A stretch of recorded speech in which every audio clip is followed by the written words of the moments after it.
The Fate of the Furious, or The Fate of the Furious. Someone get Vinny D a lozenge stat. Now this 8th entry in the franchise that will not die, because it keeps making so much money, is actually pretty good, and that's surprising considering there are 8 of these movies that originally started by ripping off Point Break.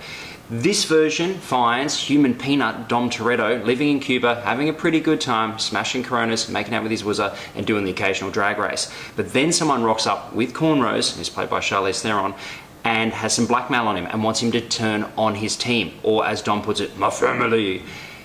What is it that they have on Dom? What is making him act like a dickhead? Now, I don't want to spoil that here because I think that Chris Morgan has actually figured out for the first time in 8 movies a pretty decent hook of why someone would behave this way, and it is pretty dramatic in a unintentionally hilarious way.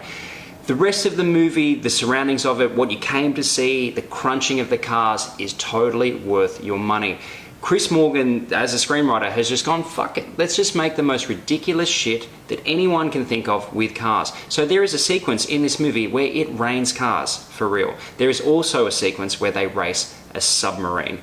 I can't even get into this. There is a scene as well where The Rock, like, barefoot surfs on a torpedo, but we don't want... I'm just telling you that this movie starts at about 9 out of 10 ridiculous and just escalates from that point.